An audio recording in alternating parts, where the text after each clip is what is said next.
Barrack Street could be considered the heart of old Waterford, and real old stock, to use an old expression, which means an awful lot in the people of my time. Real old stock, decent people, and that was it, Barrack Street. Well, Barrack Street would be the heart of it. It was a lovely street. It was a street full of character and characters. Great Christian people lived in that street.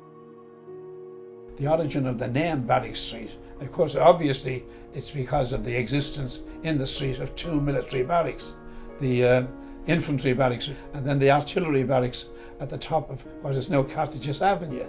Of course, we were a strong garrison town, and they were major garrisons. And in the Irish, it's on Cúrsa, Fada, the long course.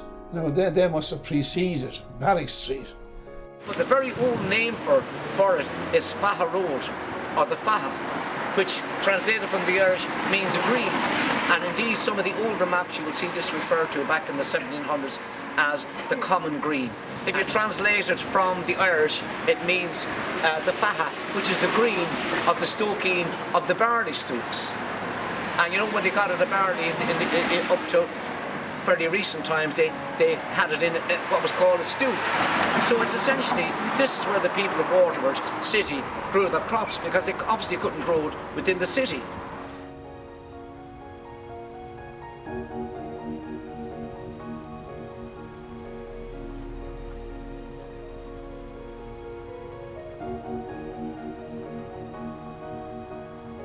Barrack Street is a great street.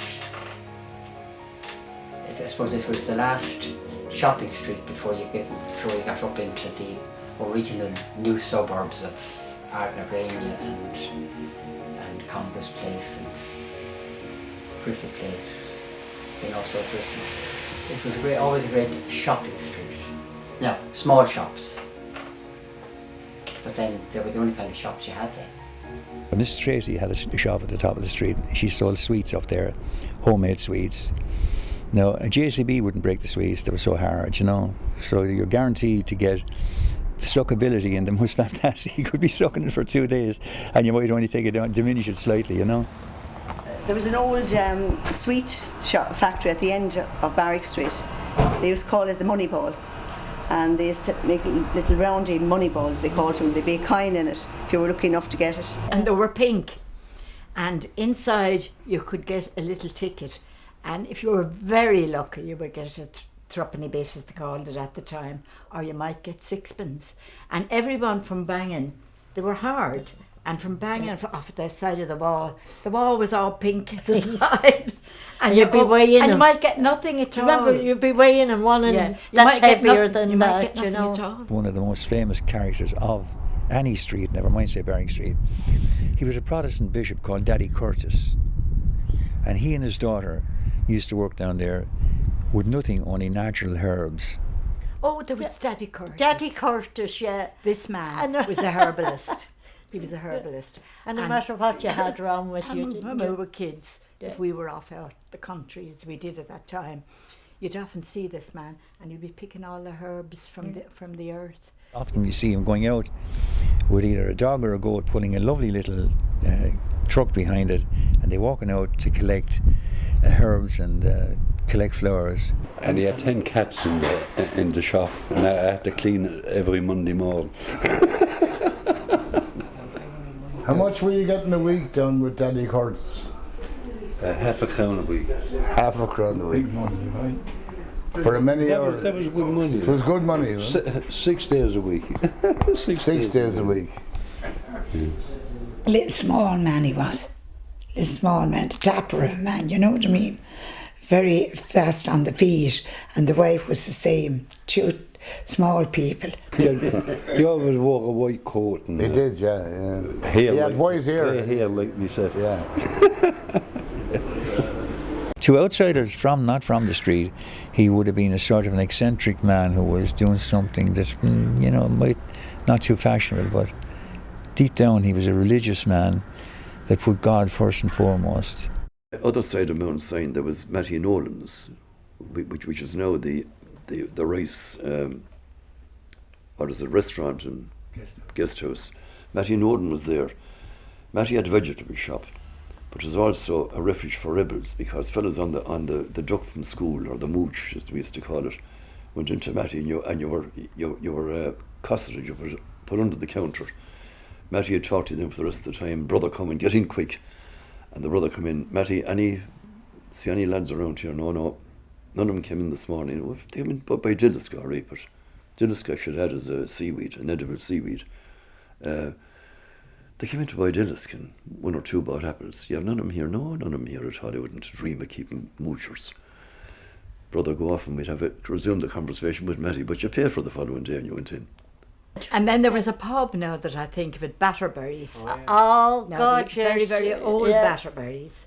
And people would fall out of that place every night. I mean, kids would just stand around to watch them coming out. Well, it wasn't controlled like it is today. And people... Fellas now, after the weekend, we get paid. Years ago, at that time, we get paid for Friday and Saturday, you know. And they'd have a good weekend. And they'd be sick of a Monday. And they would sing-song here on Monday after, you know. And they go back to work then, they would never think till the following Friday then. The pubs, no women were allowed in. There was a little thing called the snow. That's right. A little passageway in a seat. And I used to go in with the grandmother, and she'd have a tin point under her shawl. And she'd bang on the door and this slide would go up, and your man say, "Yes, Mrs. Allen." Or she'd say, "Tim boy, is the old fella inside?" "Oh, he is, Mrs. Allen. He's at the end of the bar. Don't tell him I'm here. Give us sixpence worth of beer." And he'd slide it out, or she pushed under her shawl and home with her again. And when you say sixpence worth of beer, you put in the tin canners, or what would it? Yeah. And he'd fill up that? And he'd fill up that, yeah. They And, weren't allowed, the women, you see, into the pubs. They weren't to be seen. Yeah, this street is actually a microcosm of Waterford itself, because I'm sure there are other villages and towns and cities indeed that have a street or streets that Waterford people can identify with. You know, whilst you might think that we should be identified with O'Connell Street and with the Quay and with major thoroughfares like that, this street is where a lot of people in Waterford can identify with, because it was the gateway to the sporting events that happened in the north of the city. Brother Malone was a great friend of Charlie Weir, the great Charlie Weir, the great hurling fullback, who was the big man in the Erdenzone club. Erdenzone had nothing only the senior team, which was among the best individual club teams in the country.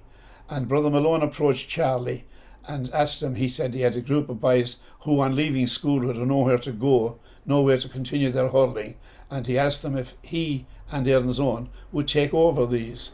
And Charlie didn't see that he could do that. The result was the formation of Mount St. Club. Had Charlie Weir agreed to take them over, very likely there would be no Mount St. Club today. They had good hurlers around, but they hadn't. The Weirs added greatly to it. And they were good and strong in the 30s. We got to an All-Ireland in 1938 or 39, beaten by a pint by Dublin. And that was great, because Waterford had never got that far before. I mean, they were always good, but like the present day, they were good, but they were short a few players always. They never had enough. But they had great individual hurlers, the likes of Charlie Weir, John Keane, Jim Weir. A great legend of sport, Paddy Code, lived in Dial Street. Willie was his brother, and he had another brother, but Willie and Paddy played in Ireland. Willie played for Waterford. Paddy went on to form the nucleus of one of the greatest clubs ever in Ireland, Shamrock Rovers. And his young fellas, he picked all these young kids to play for him. They were known as kind of the Irish Busby Babes. All of them attained full international status. Davy Welsh was another great soccer player. He lived on the terrace above. Davy Welsh was the only Catholic to ever play for Linfield Football Club in the north of Ireland. One of the big Birmingham clubs came after him, West Bromwich Albion, and they signed him up for something like £7,000 or £8,000, which was colossal money. You'd have bought 7 or 8 houses down in Barrack, maybe 12 houses in Barrack Street for that kind of money. And incidentally, his goal-scoring records in Linfield Football Club still stand to this day. And every Sunday the Waterford were playing a home game. There could be anything up to 600 people standing up there waiting for the Barrack Street band to march up. Then they'd march out behind them, out to the soccer field in Kilcoan, and they'd march home behind them, because it wasn't a journey then anymore. So it's time for talking and getting a bit of physical exercise in, and you didn't realise the distance you were walking. Of course, we never took cognizance of the effect this was happening on the poor fellas in the band who were having to play all this music the whole time, you know. And it was fabulous. You'd walk out there, then you wouldn't feel it at all. Everybody used to follow him down the road and off out. And apart from the music out there, it was a very easy way of walking out behind the van. You wouldn't feel yourself doing it. That was a tradition for years and years. I remember the Barrack Street Band under Mr. Flannery, and they lived literally opposite here again. They had a band room, and they had always attracted youngsters into the band. They were known as the Barrack Street Band then, and they progressed through that, then become the Barrack Street Brass and Reed Band, then the Barrack Street Concert Band. I remember hearing the story. My grandfather died in about 1947 or so, and I heard saying that the family had to go over and ask the band to tone things down a bit while he was dying. Mind, there was always bands in Waterford, and the carnival, you see, had a lot to do with that. The carnival started just before the war, and the first couple were held on the courthouse grounds. There's a man over there called Fada Farrell. He came from behind me there. Fada Farrell was a priest, a great driving force, and a man who followed on for Father Power, who started the idea of a carnival. And if they had the carnival going and got enough amusements and things into it, they could get the money to build the church up in Luke Wadding Street, which is still known affectionately to Water people as the new church, despite the fact there's been 4 different churches built after it. It was known as the new church. So they held the carnivals down in the courtyard, or the courthouse. Now the problem with the courthouse was this: anybody could get into the courthouse for nothing, but you couldn't get into the military barracks. There was only one entrance in and one entrance out. I remember a fellow diving off a tower into a little basin full of water. A little, wouldn't be any bigger than a bat. He used to dive off a pillar 100 feet high into this thing. There are things like that down there, you know. It's very exciting. And then it was moved up to the barracks for years and years. It used to be held there for years and years. And there'd be great concerts there every night. And then the amusements, Perks used to do the amusements. You'd have the Wall of Death, now to young kids, boys particularly. The Wall of Death was something else, because what it meant is fellas going around on motorbikes in around a huge big circle. You know, centrifugal force kept them up. We didn't think that. We thought it was pure skill. And everybody wanted to be one of them when we came out of the barracks, you know. Then they'd have the rag, which they call the rag, was held on the final day. And the rag would attract people from all over the city. And the rag was that you dressed up in something of the time. That's where the girls would meet the fellas, like, you know. Yeah. They used to have kind of a outdoor tent, as we call it now, and they'd be all dancing and everything in there. And you'd have to be a certain age to be left in, but we'd be going over, we'd be looking in the split, like, you know. It was where all couples went, because you either went out the country, got stuck in a ditch to court, you weren't allowed inside your own house, so you had to go out. So we used to all go down to Barrack.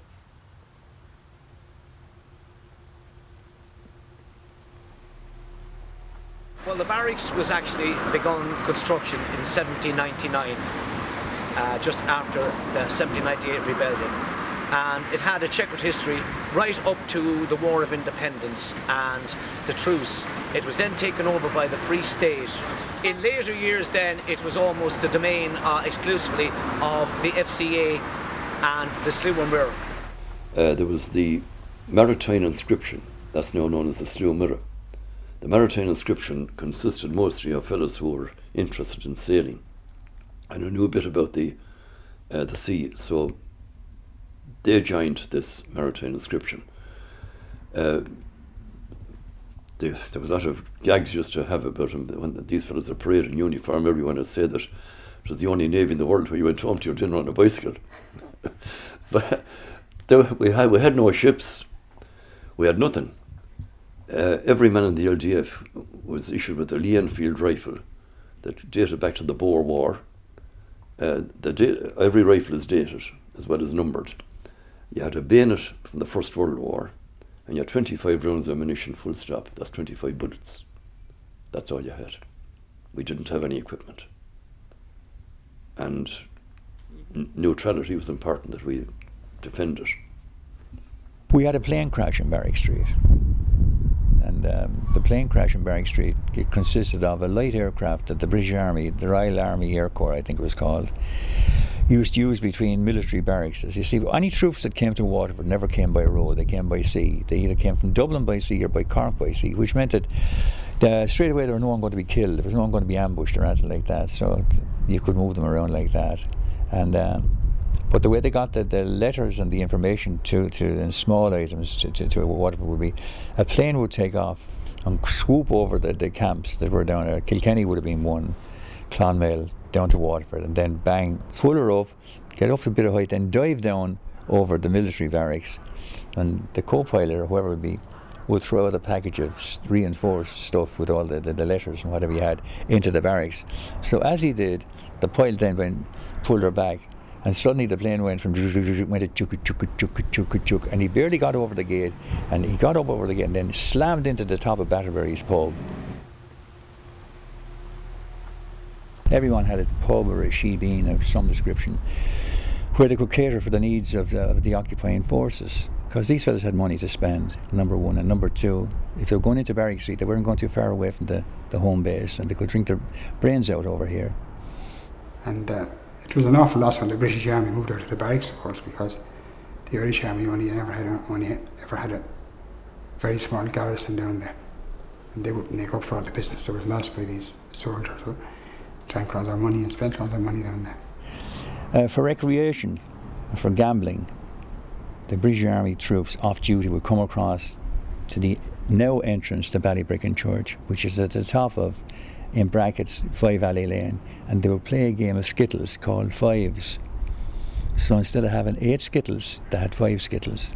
So they were going across to play fives, and just for big money. There might be a week's wages each of them might have invested in this game. And there's many a time that the constabulary at the time, the Royal Irish Constabulary, would have broken this up. We have 3 straight roads, the only 3 straight roads in the old city. And they are Military Road, self-explanatory. There's Morrison's Road, which is known as Artillery Road, that's its own name. And Lower Yellow Road was Infantry Road. So the Infantry Road took you to the infantry barracks. And the Military Road took you up to the Artillery Road, which connected with the artillery barracks at the top of Barrack Street. But I remember playing as a kid in the artillery barracks. That was blown up in 1922, during the siege of Waterford, July 1922. And what actually happened was there was the Free State were attacking from Mount Misery. And they had 2 artillery pieces. They say 1, but my research shows 2. One was high explosive, the other was incendiary shells. And one of the shells landed on the barracks, and it was a direct hit on the magazine. And the magazine blew up, the barracks went on fire. And it was burned down, all that was left there was a shell, a very dangerous shell, but we used to play cowboys and Indians that had come from school. So the corporation acquired it, took it over, and built Cassidy's Avenue houses on it. They demolished it and built the houses. I think that was 1938, I'm not too sure of the exact date, but it was before the war. And it was, we lost a place for playing. The girls were different. They had the ropes around poles for swings and that. You know, you wouldn't see a pole with a rope hanging out. And someone swung you around, and more often than that, they forgot to catch you. Look at that cat. They forgot to catch you in the middle of everything. Bang off. You're lucky you came out alive, because they would start chatting to someone else. They'd forget they were there to catch you, because they would swing around. Yes, and you'd be going all around a coil around the tree, and of course you're waiting for someone to catch you, and next thing you could bang your face and everything. We hadn't much time for games. We'd play football and hurling under the lights in the night time. And I have a criminal record for playing under the lights.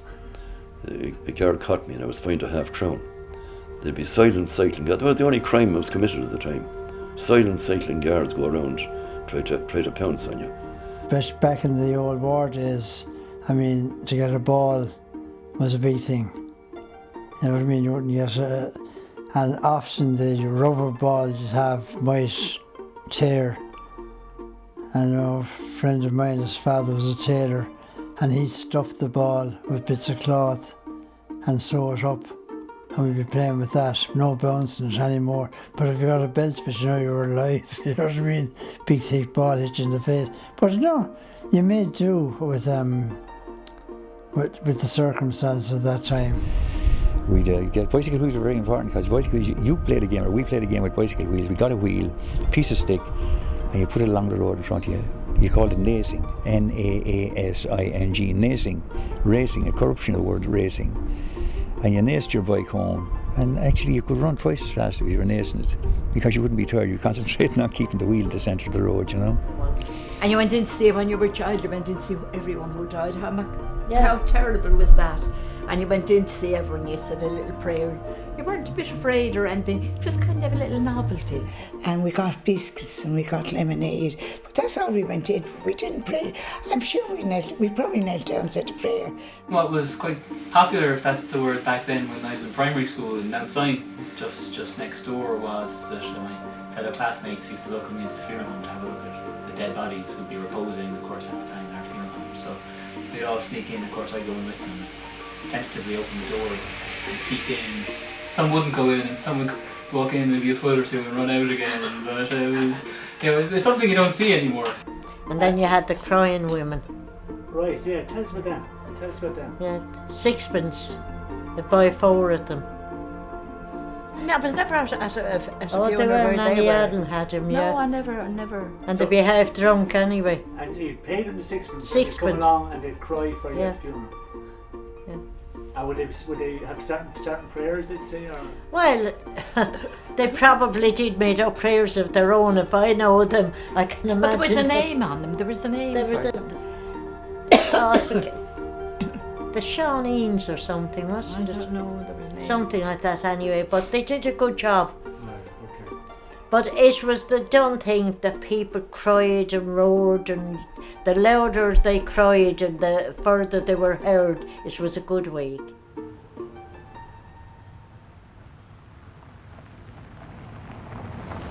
The politics of your parents in Waterford, when I was growing up, determined the school you went in.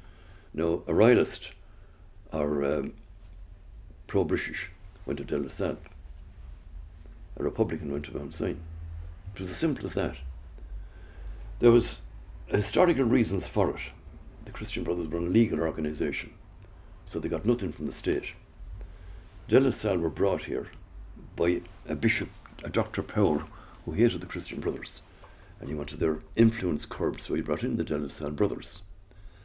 And they were given a Protestant grammar school, free and gratis, as their first school by the British government. They were also paid.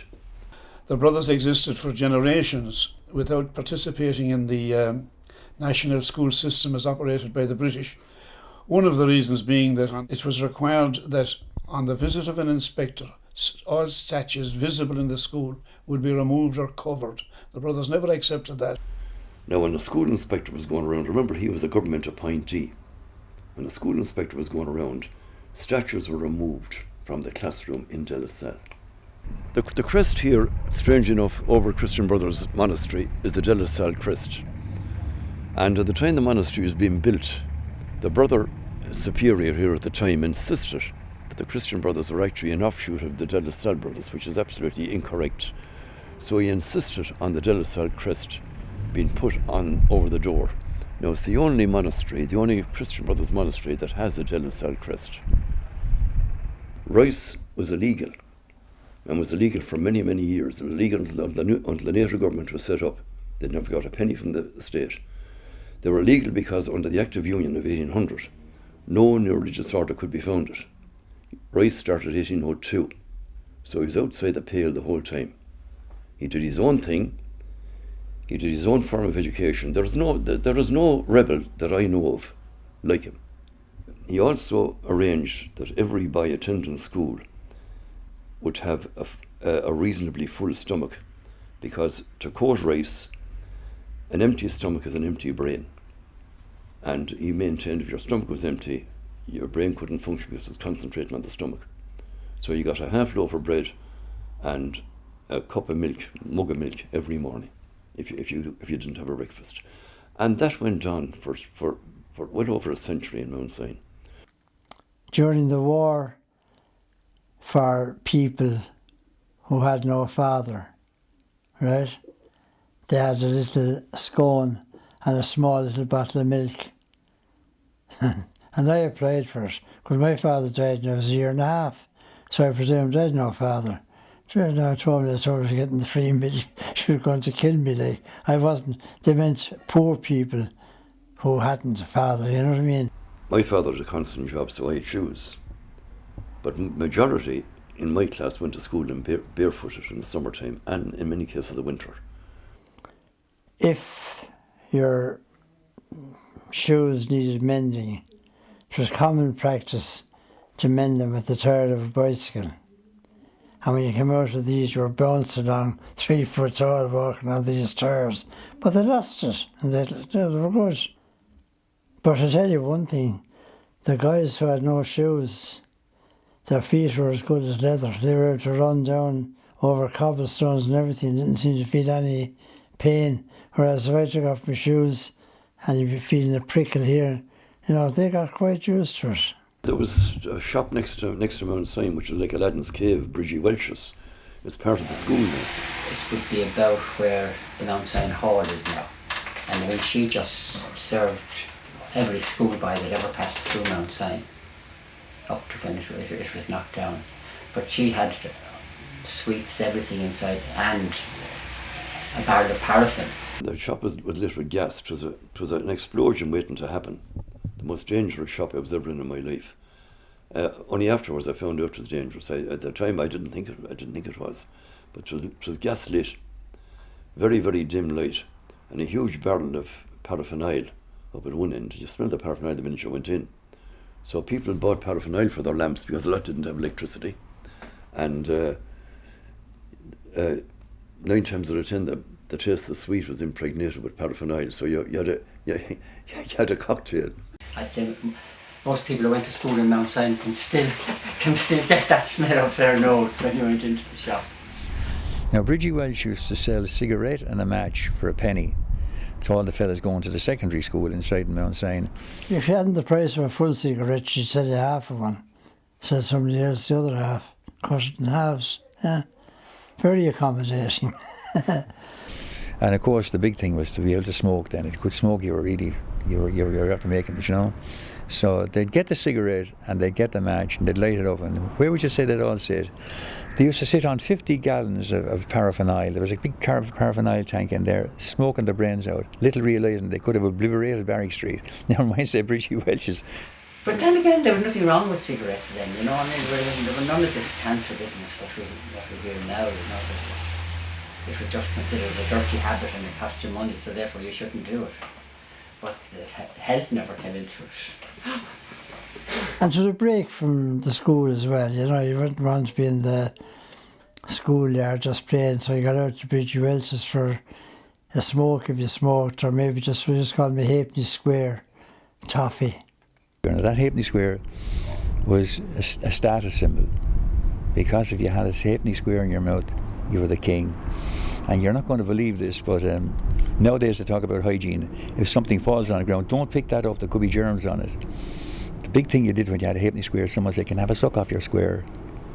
And you took it out of your mouth and you handed it to them, and they went sucked it for as much as they could, you know.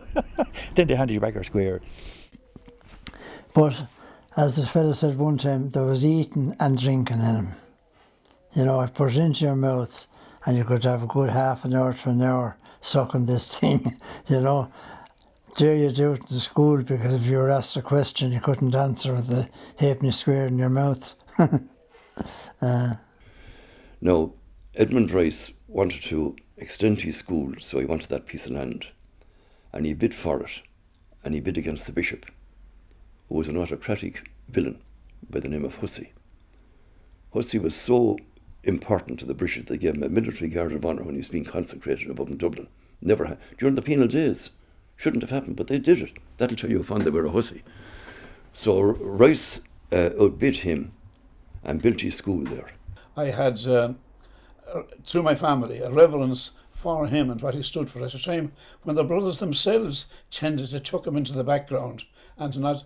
You see, he had been a married man. He is the father of a child, and that didn't fit in with the Catholic concept of those days. And sure, it's true of many founders of religious congregations over the centuries that people were married and went into religion and all of that.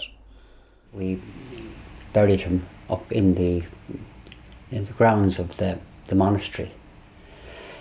Since then, we've moved him around a couple of times. We used to go down, they used to have a procession down there. And it used to be a lovely little church, lovely little grey old stone. And that's right, they moved him 3 times. He was taken out of the mausoleum, some people remember the mausoleum, and he was taken up into the monastery, into his old bedroom. And he reposed there for a couple of months while the church was being built. And then he was taken in procession from that room down into an open air mass in the grounds. Mount Sion decided to build a new chapel a couple of years ago, and we took the coffin, took him out of the church on Barrack Street, and we brought him into our premises here, and we kept him here for a couple of months. Edmund Rice employed a baker to bake bread every morning so that the boys could get a slice of bread or whatever it was, but the bakery is there, restored exactly as it was in his day, even with the ovens.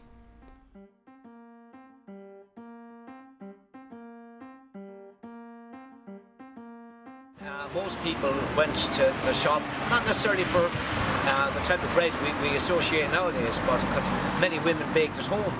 But things like blaz, for instance, I mean, it would have been a huge trade in blaz, you know. We were connoisseurs of the blah. Oh yeah, we always had the blaz. I saw it for an old penny. Well, Hickey's is down there, they had one bakery. But Welch's now had another bakery in Ballybricken. And Bill Ward had one over here. Yeah. But there was only one in Barrack Street. That's Hickey's, it's still there now. That's down in the middle of Barrack Street now. They come in here and they look for soft, crusty, but the one with get maize kind of have in-betweens. So whatever an in-between is, not soft or not crusty. You'd hear people in the morning if you were up there, 3 crusty and two the other ones, 2 of the floury ones. Some people love them floury. You know. What my Margaret Jerry do, they pull the inside out of all the soft stuff, and they butter or put the meat in, whatever they're going to put in, like, you know. Well, the origin, I suppose, is steeped in mystery. Some people associate it with the Huguenots, and some people say that the word blah is just a corruption of the word blanc, the French word meaning white, and the white flour and that. So, but having said that, they are undeniably a very, very Waterford delicacy. Machinery has taken over everything then. We're still doing the old way, and Ford and as they're selling more and more, we're eventually going to have to go into a kind of a process thing. Keep up with the demand, you know, that kind of thing. So vaguely now you hear about relish and steak blaz. In reality, that never happened up to maybe 5 or 6 years ago. The Celtic Tiger, the Ross started putting all sorts of stuff into them. I wouldn't eat a lot of them now. I might eat one now, like, you know. It could be weeks. Sometimes I go up to Mary and I get 2 off her. And I might need 2 in for another month, like, you know, that way. But they are lovely, like.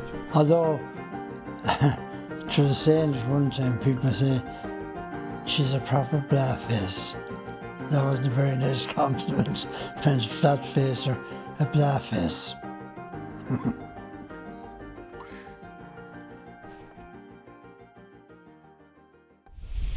There was an enigmatic, indeed an eccentric man that lived up there called Martin Hunt. Now Martin Hunt was in the, he was a single man. People would say unkind things about his mental health, but actually he was a good guy, and he was in the construction corps in the Irish Army during the Second World War. So that was his he had been out when it was wanted, you know, and he was mad about hurling. He never went any place without a hurley. And he could be walking down the quay and you see him down the clock tower and he baiting balls up there. And the tourists used to be taking photographs of Martin, you know. He was playing the infinite GAA final, wasn't he? He used to walk around the streets with a hurley, a bandage on his head and ketchup on it. He used to be always going on with his hurley and a Waterford top on him and a cap. And he'd be down letting on, he was on goal downtown. A favourite place of his was But he's back to the Stock Tower facing up Baron Street, and he'd be letting on he was on goal. He can sails all over the place. Which is harmless, but it's a bit of fun. He was great on the spoons, and he played the spoons away in a musical situation. And when he got a drink or two aboard, he said his name wasn't Martin Hunt at all. He says, "I am Martin Huns." He straight away switched into German, you see. Then there was Baldy Joe Murphy. Oh, yes. That was a horrible thing to put on a man, wasn't it, to call him that? Yeah. He had a shop. But that's what he went by. He had a shop just across further the up road here. there. And he sold everything. And then we had the meat shop at the corner there, Bunkers Hill. There was another poor fella, and we used to call him. But the poor fella had some kind of a complaint. Monkey tricks, we used to call him. He used to be doing this up against the pole. Sure, the poor chap had some kind of an illness or something. But when I think of it, we were so, with the innocence of us, There was a large Jewish community in Waterford that happened in the 30s and 40s. Now, unfortunately, and I say this in all honesty, they're gone. We have no Jews in Waterford. And it's very simple. Why? There was no Jewish girls to marry. Simple as that. If you had something you couldn't flog, they'd buy it. And then buy it for something, which is the important thing. It's a matter of it bought it for something. The Jew man, the Jew man was down here in the lane way down on the right, at Wolfson, his brother, I think his brother ran Evergreen. We would sell him if we could find lead or scrounge lead. We sold lead and copper to him. People were getting rid of the old ranges they had in the houses. This is a range, the forerunner of the Aga cooker, where you could put in coal and you could get massive stuff done on it. But these became unfashionable, so people started putting in new ones. So you brought it down to the Jew man, and he gave you money for it. And what you did, you waited till he went home, and you opened the roof and went in, and you took your thing back. So we were all the young fellas were mad getting in through the top, whipping and stuff, and eventually they copped on to the fact that these fellas would come back. There must have been 20,000 houses in Waterford with ranges. There weren't anything like it, We just robbing the stuff and bringing it back to them to get a couple of bob extra. I can't really place him now. I was often in there, but I can't place what he looked like. You see, we'd have had more seen Daddy Cúrsa going up and down to school. I was living on Broad Street, so I passed the shop every day, going up and coming down and going back again. So you see him inside in the shop. So, you know what I mean? Whereas the Jew man was down the little lane off Barrack Street, you wouldn't have as much access to him unless you were going in to sell him something. He had a beautiful daughter. Half the town were cracked about her. She was older than my generation, but half the town were cracked about her. And they had no hope of ever getting off with her or marrying her, because that's what they were very strict about, that the Jews. They had to marry into their own faith, Most of them came here to escape persecution in Russia. Their fathers would have came here. Russia, Latvia, Estonia, Lithuania, those countries, which Latvia, Lithuania and Estonia were under the control of Russia. So Russia was very, very hard on Jews. And they made their way across Europe. And Ireland was a kind of a haven at the time. There was no persecution whatsoever. They settled in Cork, Limerick, Waterford and Dublin. They were the four major centres. Eventually some of them moved to Belfast, where they opened up various businesses. You get characters every place, and they were more innocent than anything, and money came into it, What do you mean money came into it? Well, people had no money. Okay. I mean, money was terrible. I remember the woman I lived with only had 7 and 6 a week pension. That was their old age pension. And I remember going down to collect it one week, and they said, "We're sorry, we have to cut a shilling." They took a shilling off the 7 and 6. And when I went back up home, she bet me black and blue and said I was sticking to the shilling. Well, she thought you robbed it. Thought I robbed. Couldn't believe that the government had taken it off it.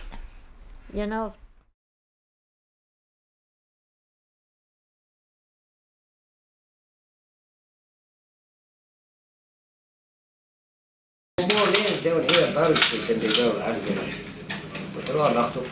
Yeah, you had Butcher's Lane and then a tenement, and you had Jewman's Lane, which was Neve's Lane was the proper name on it, and then Well Lane.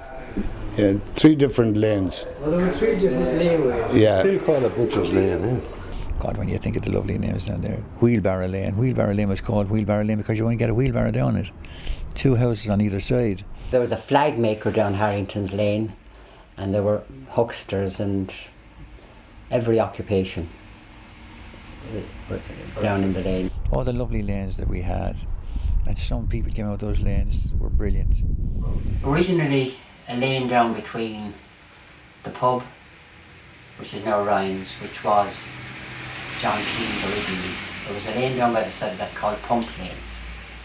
And during the war and that, we had sawmills here, we cut our own timber. Another thing that was unique at the time was when our sawmills, one of these manufactured was sawdust. So they got a small barrel, packed the sawdust into it, pushed a broomstick down to make a hole, and you burned that from the bottom, and the heat came up and you cooked on the top of the barrel. And people used to come down to get a bag of sawdust here regularly. Will you ever forget the sawdust bins during the war? Oh my God, sure, I think that's what killed my eyes. You never heard of them, did you? Oh, it was a huge big galvanised barrel, and the men went down to different places and brought up sacks of this Like sawdust. Morris's and all those places. And they stuffed the bin with a big hole in the centre, which you set fire to, and that never went out. That went on week in and week out, and all the washing was piled up on that in a huge big boiler and boiled. The dinners was cooked on it. And if you didn't cook on that, you were cooking over the open fireplace. Or with the range, which we have an original one inside.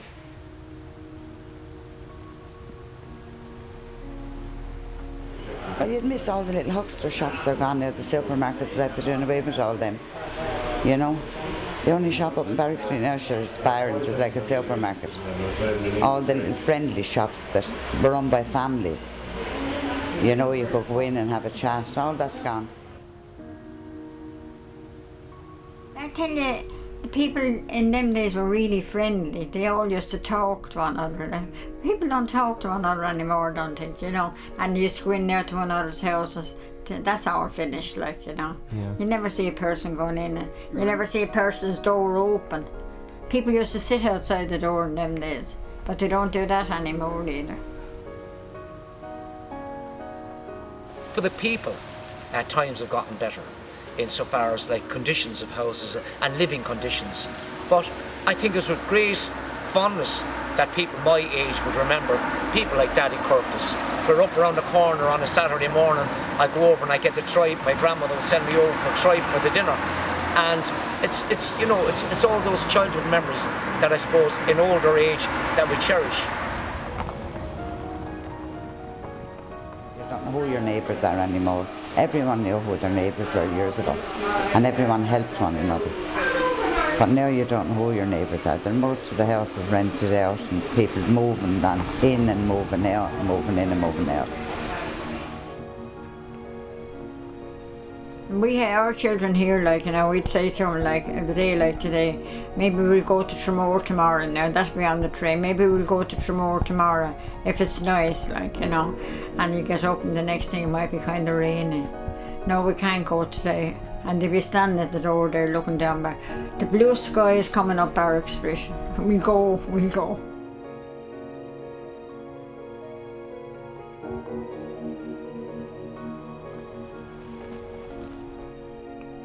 That's Barrack Street.